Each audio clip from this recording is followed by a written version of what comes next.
for super slow today, then basically that's speed. Yeah.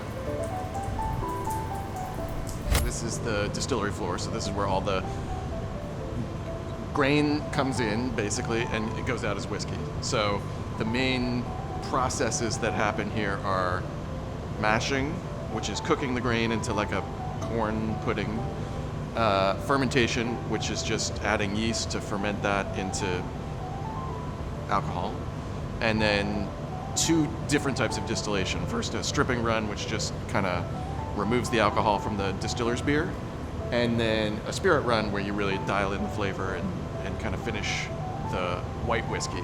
And then the last step is going into barrels.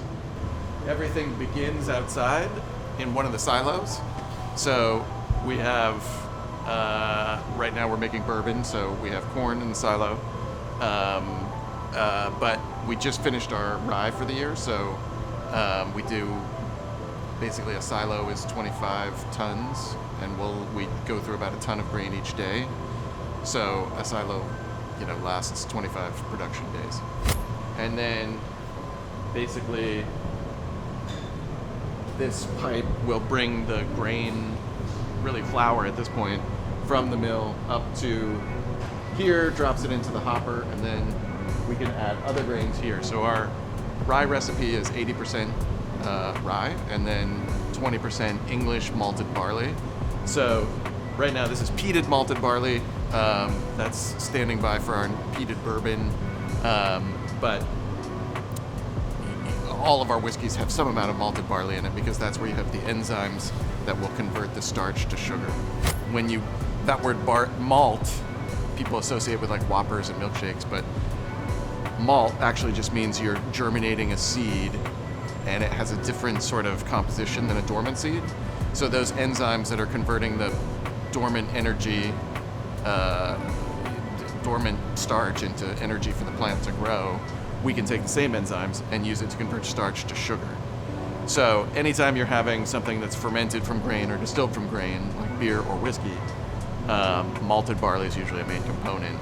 Most rye whiskey on the market is made with corn as another grain that's involved. We only use barley and rye. Yeah, so then we go up to the cooker. So the grains will travel over this auger into this big tank. So this tank will heat up 1,200 gallons of water. We'll put in 1 ton of rye. Then we'll cool it down. Then we'll add about 500 pounds of malted barley. And the barley will immediately begin to convert the starch to sugar. It'll almost taste what had been a very starchy sort of grain soup. Starts to have a little sweetness, and then as the conversion continues, then you have this kind of sugary liquid called a mash or a wash. That then goes through this machine, which is a solid liquid separator. All the spent grain goes into a bin for compost outside, and then the liquid will go into a fermenter. So we have fermenters outside. Those are active, but you can kind of see in these older fermenters, you basically just fill this up. You have yeast, and then over the course of 4 days, the yeast will eat oxygen and sugar, and they'll excrete alcohol and carbon dioxide. So whiskey is carbonated in the beginning, same as beer is carbonated, but then that gets removed through distillation. 4 days of fermentation, about 8% alcohol by the end of that process, and then we'll go into the still for stripping. This is a pot still, and most distillers now use column stills. But a pot still, it's just you can almost imagine the like beaker in the chemistry lab that has a retort. You basically you're heating liquid on one side to steam, and that's happening in the kettle. And then the other side of the still is just condensing that steam back down to liquid. So in this still, there's a steam coil that has about, that's compressed steam, so it's a little hotter than 212. That boils the liquid. Alcohol boils at 173 degrees Fahrenheit. So the alcohol steam will go up the the neck of the still over the lin arm into this copper drum, which has a bundle of vertical copper pipes that has cold water running through it. So when the steam hits that, all that cold surface area, it will condense and then runs into this tank as low wine. So you can kind of see it here. Every time you're distilling it, you're just taking it closer to neutral ethanol, which is just the chemical that we drink. So vodka is not necessarily defined by that it's made by potatoes or that it's made by grain, but it's just distilled many, many times over so that it's very close to neutral, pure ethanol. Whereas whiskey retains a lot of the like oils and flavors and characteristics of the grain from which it came. So actually by distilling it to a lower proof and in a sort of cruder process, whiskey gets a lot of its character and its differentiation and its authenticity. So yeah, so what comes out of here, the low wine, is then goes into these two spirit stills. So these stills just do the same thing, not sequentially, but at the same time. So we take that whole tank and divide it amongst the two stills. And you can actually see in this still kind of what goes on the inside. There's a coil of, again, that sort of compressed steam coil. So steam at 15 psi is like 230 degrees Fahrenheit.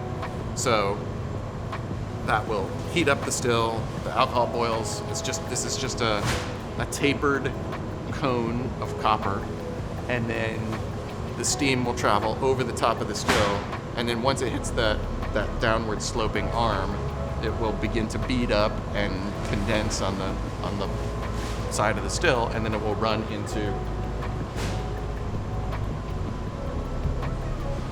these condensers. So same principle, bundle of copper pipes on the inside, cold water running through it, and then you can see here, this is just the condensate or the distillate that's running out the end of the still. So this is the spirit. This is what's going to go in the whiskey barrel. Because the alcohol has a lower boiling point than water, it boils off first, but it's sort of imprecise. There's a little water that comes through, and then as more time goes on, you get more and more water coming through the process. So it'll start at high proof and then gradually trickle down to a low proof. And it's through that sort of decrease in proof that the flavor is constantly changing. And it's evolving from a solventy, nail polish remover, sort of really biting front side of the distillation to a then almost like soapy, skunky beer sort of flavor on the back end. So the middle of the run, and in our case that's from 75% alcohol down to about 65% alcohol, that has the best flavor profile. That's the heart of the whiskey. So all of that goes into this tank. Anything that comes out earlier or later goes into the faints receiver over there. And so that tank will then get put back into the still tomorrow for redistillation. So whiskey only comes out of our, we constantly put alcohol into the system, but we only remove it between 75 and 65% alcohol as the heart of the run. And the others are heads and tails. Or as the Scots call it, foreshot and faints. But part of what I discovered as a hobby distiller was I could make this really good. And if you can make this good, I mean, people sort of, when the question of like, what makes whiskey good? Everybody's like, well, it's gotta be old. That's what makes whiskey good. But let's set that variable aside. What are the other variables that make whiskey good? And essentially, this whole premise was, let's make the best unaged whiskey. And then our 2-year will be good, and our 4-year will be good, and our 7-year will be good. So, a lot of emphasis on making sure that this is the best that it can be, which lowers the burden on the aging process to improve this, although, you know, it will continue to improve through aging. No. So, from this tank, we will pump it into barrels. So, these are charred, new oak barrels. These are made in West Virginia. And right now we're filling all full-size barrels, but we have historically filled all different sizes, which is a little bit more of a Scotch tradition. So this will get filled up, and these barrels will age for at least 4 years. So get this out. Like the barrel is charred on the inside. So if I run my finger, you can kind of see these are char 4, which is the sort of industry standard highest char level. But our smaller barrels are char level 3. And so after 4 years, we'll open it up, start to taste it. Some of those whiskeys will get picked. They'll go into the bottling line, into a big tank and get bottled.